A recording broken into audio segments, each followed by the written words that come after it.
What is going on YouTube? It is me, your boy Jerron Akeem, and I am back with another video. So as y'all can see from the title, today I am going to get into a quick little video talking about business credit, because a lot of you guys who, if you follow me on my Instagram, my personal page, you see a lot of times I've been posting about the new credit accounts that I've been opening using my business basically. So just wanted to make a quick video on how to basically get into establishing business credit without using your personal social security number. So basically, all in a nutshell, what I've been doing is I've been working on building my business credit profile without having my personal social attached to it. Now, before I get into the video, because I know this is one of those topics where a lot of people are going to have their different opinions, people are going to weigh in about what they feel, their journey. The easiest way to do it, the way I'm doing it, is basically, how do I say it? The way I'm doing it is it's a much lengthier process basically. So for me, initially when I started out building my business credit, I didn't want to use my social. I just wanted them to be completely different. You can start off building business credit by having your social, by running your social and having it attached to certain accounts. But I wanted to try building a business profile without using my social security number. Now, before I go any further, yes, I am wearing a hoodie that says YouTube Jerron Akeem. I mean, if you're not going to promote your own channel or your own stuff, who will? So for the ones who've seen me out in public with this on, hey, how are you? But yeah, so let's go ahead and dive right to it, because I don't want to keep you all long. I don't want to make this a long video. I just want to come up and make a quick video about basically my journey into establishing business credit without using my personal. So first, as you all know, I do have a business. I do have my LLC. So basically my business is Porter Notary Solutions LLC. So that is my business name. That is my notary business name that I established. I feel like some of y'all know that, but if you don't, pretty sure you caught it by now if you saw my email address, which has my @Porter Notary Solutions. So first thing first is make sure you get your LLC, which I'm pretty sure if you're in the business, you already have your LLC. Second, you want to make sure you have your EIN. Now that is totally free. You can get that on irs.gov website. Do not pay people to get that for you. You can do it yourself for completely free.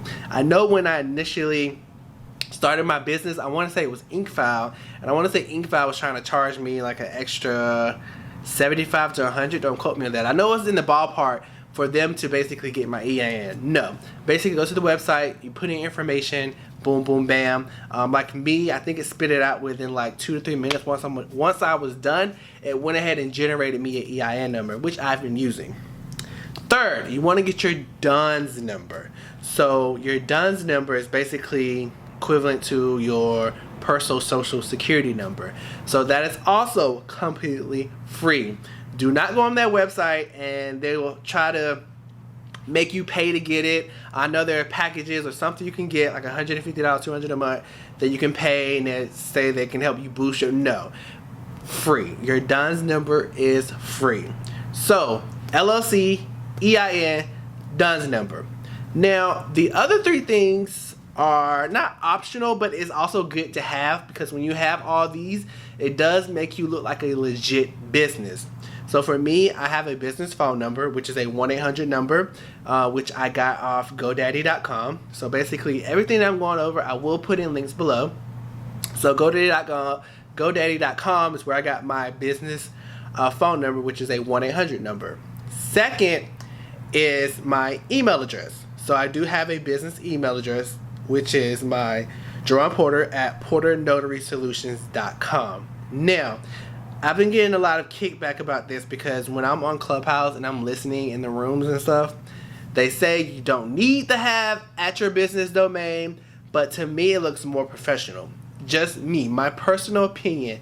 I feel like when somebody gives me an email address and they have a business, and the business email address is not @Gmail or @Yahoo.com, I'm like, but I see their business email address is their actual business name, to me that seems more legit. It seems like, oh yeah, you're like a legit person, you're a legit company, you really got it going on because you have your actual domain name is your business name. So for me, like my support email, so basically if you message me or anything about that, my support is basically support@porternotarysolutions.com, which is my business name, which is another thing or another reason that makes me also look legit as well. Now, business website. So my business website is currently in the works. Mind you, I didn't have this starting out. So like I said, the business website is very optional. I do feel like once you start getting to like the tier 2s and tier 3 accounts, that's definitely going to be recommended that you do have a website. Because basically, sorry, my camera is like auto-focusing. What's going on? Let's get it back together. We're back. Okay, cool. The website is coming. I'm working on that right now as we speak.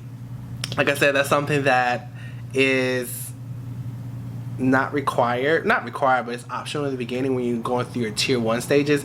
But definitely if you want to move up to tier 2, tier 3, I definitely recommend having a website, which mine will be going live soon. So as soon as my website does go live, I will drop a link of that in the description below as well. So you got your LLC, you got your EIN, you got your DUNS number, you got your phone number, email optional, and then you have your website, which is optional as well. So your tier 1 accounts, I'm just going to touch on tier 1 accounts today, just for anybody that's new in the game. Like I said, I've done a ton of research. I've actually have these accounts myself. You can definitely check out other YouTube videos where they're talking about business credit, how to establish business credit. I'm pretty sure out of all those videos, all of them go over these same accounts as well. So the first account I got was Quill. Now Quilline, they started me off with a $200 credit limit. Now Quill, it has basically everything, your everyday supplies. What I generally order from Quill is paper, pens, pencils, paper clips. I even got like a big roll of toilet tissue, paper towels, because I'm going to buy that stuff anyway. So what you want to do is when you get your Quill account, you definitely want to, what I did was I spoke to somebody in the credit department. And basically what they did was they set me up with a net 30. So a lot of these tier 1 accounts, your goal is to be set up on a net 30. So what a net 30 is basically once you buy a product and you put on your net 30 account, you have 30 days to pay that off. So you're not carrying a balance. You have 30 days to pay that off. Now from my experience, I found out it looks better if you pay it off early. Don't wait till that last 30 day or at the end of the period to try to pay that account off.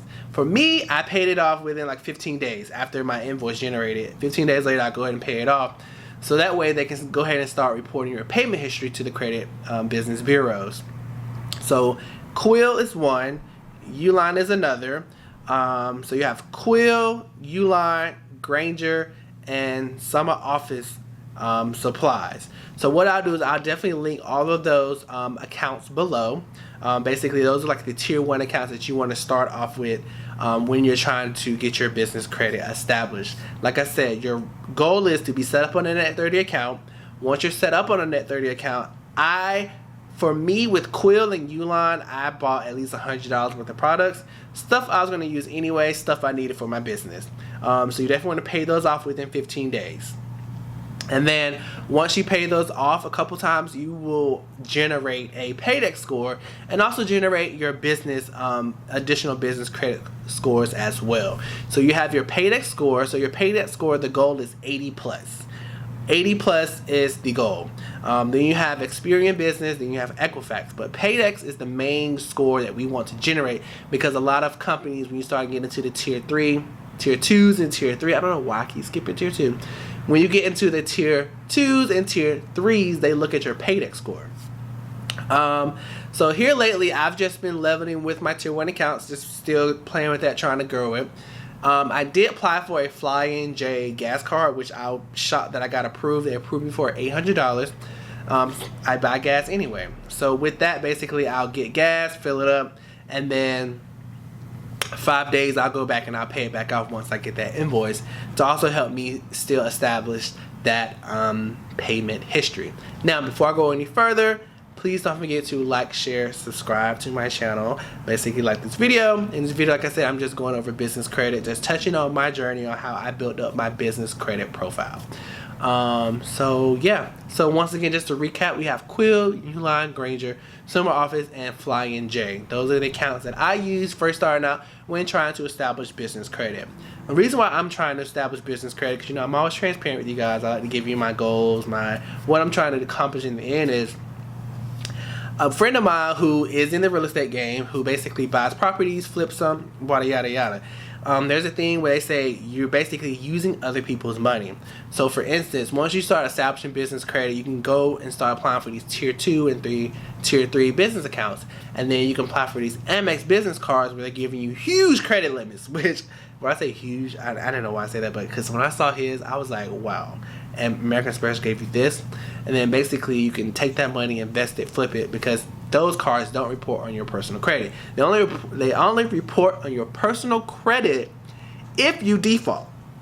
Let me repeat that. When you are building business credit and when you start to get into the higher lines of credit where you're getting like the Amex, these different cards, especially American Express, they only report on the business, not the personal. But when you default, they will report on your personal because you are responsible, you are liable basically for those accounts.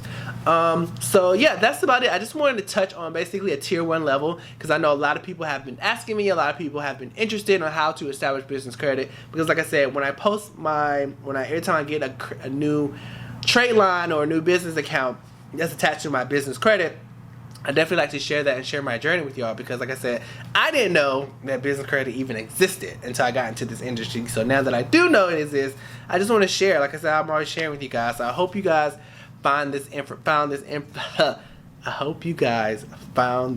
video helpful. Like I said, this is many more to come as I continue to build and go about my credit journey. I'm going to come back and share more videos with you. My next goal is I'm going to apply for the Sam's Club. Sam's Club has a business card as well that does not require a personal guarantee. So that's my next goal, to apply for that one later on. I got some other stuff in the pipeline that I'm working on. But definitely let me know in the description below if you already known about business credit, if you have already established business credit. Definitely let me know what other accounts are there that you signed up with or used in the beginning, because like I said, it's a growing experience for me as well. Like I said, I've took the steps, I did the research, I took the steps and applied it, and it's definitely been working for me in my favor. So definitely let me know in the description below your journey, your thoughts on building business credit. Is it worth it to you? If it's not, but basically I was told way in the beginning of the game that once you build business credit, there's so much money that your business is worth in the business credit world. You just have to take the steps, apply them, and build on them. But that's going to be it for this video. Definitely don't forget to like, share, subscribe. I don't know why I'm talking so fast. I think I'm still pumped off my energy drink I had earlier. But that's going to be it for this video. But until next time, I'll see you guys later. And definitely don't forget, let me know in the description below your goals. If you want to do business credit, if you're going to establish business credit, if you already have business credit, definitely let me know. Give me some tips, some pointers if you have them. Like I said, I love the feedback. And yeah, that's it. All right, I'll see you guys later. Bye.